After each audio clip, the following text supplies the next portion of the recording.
अगर अल्लाह ताला कुछ तुम्हें दे तो छुपाने की कोशिश करो कि नेमतों को देखकर कुछ लोग मोहब्बत करते हैं, कुछ लोग हसद करते हैं, और हसद की नज़र आदमी को खा जाती है। और हसद ऐसी बीमारी कि इसका इलाज ही कोई नहीं। अल्लाह ने कहा दुश्मन के साथ अच्छा सलूक कर, वो तेरा दोस्त हो जाएगा। और हासिद का अल्लाह ने कहा इलाज कोई नहीं, तो क्या कर कबा मुझसे पनाह मांग। इस दुनिया का सबसे बदबूदार और मुनाफिक शख्स पता है कौन है? जो आपसे फायदे भी उठाए और आपकी मुखालफत भी करे। अल्लाह इज्जत दे तो कोई जलील नहीं कर सकता। करने दे हसद वालों को जितना वो आपसे हसद करते हैं। लोग कहते हैं फलाना मुझसे बड़ा जलता है, तो मैंने कहा वो तो फायदा कर रहा है आपका, इसलिए लोगों को जलने दे। तो हम लोग जो है वो बिला वजह, लेकिन हसद भी किसी किसी से होता है। अब मेरे जैसा बंदा उठ के ये कहना शुरू कर दे कि लोग मुझसे हसद करते हैं, तो उसकी खुशफहमी है ना भाई, वहां भी रह गए हसद करने के लिए। यानी बिला वजह कुछ लोगों को ना बुखार भी चढ़ गया। वो कभी कभी खवातीन बच्चे को दम कराने के लिए लाती हैं, तो कहती है बच्चा बड़ा सोना है, तो इसको नजर लग गई। माँ की नजर में तो सोना ही होता है ना, लेकिन वो उसको दम करते वक्त बंदे को ख्याल आता है कि जे इनू भी नजर ही लगनी है, तो फिर उन्होंने दम होना चाहिए जिन्हें इनू नजर लाई है।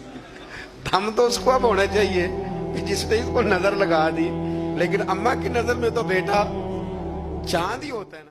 आपसे, अपने आप से, सबसे एक गुजारिश करूंगा कि एक बात अपनी जिंदगी में तय कर लें कि ये हो नहीं सकता कि लोग आपको बातें ना करें, ये मुमकिन नहीं। इसलिए कि मखलूक तो फनकार है इस दर्जा के पल भर में, संगे दरे काबा से भी असनाम तराशे। तुम कौन हो, क्या चीज है दागे कबाबी, लोगों ने तो मरियम पे भी इल्जाम तराशे। एक बात कहने लगा हूं, इसे याद रखना। मेरे आला हज़रत रहमतुल्लाह अलैह फरमाया करते, हसद करने वाला बंदों पर एतराज नहीं करता, अल्लाह पर एतराज करता। वो कहता है अल्लाह उसे क्यों दिया है, इतना क्यों दिया है, माज़अल्लाह, वो अल्लाह की तकसीम पर एतराज करता। हसद करते हो बेचैन रहोगे, हसद आपके दिल को तड़पा के रख देगा। छोड़े, अल्लाह बड़ा करीम है, जिसको जहां चाहता है वहां बिठा देता है। आप कतई इस बहस में ना पड़े कि अल्लाह ने किसको कितना दिया है, कब दिया है, क्यों दिया है, वो बड़ा बेनियाज है। हसद आपको तबाह करेगा। दुनिया में पहला गुनाह जो हुआ था वो हसद था।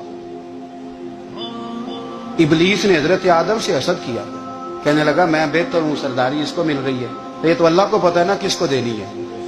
याद रखना, मेरे नबी पाक अलैहिस्सलाम ने फरमाया है, अगर तुम किसी शख्स को रुसवा करोगे ना, तो तुम 7 कमरों में पीछे भी बैठे हुए तो अल्लाह तुम्हें वहां रुसवा कर देगा।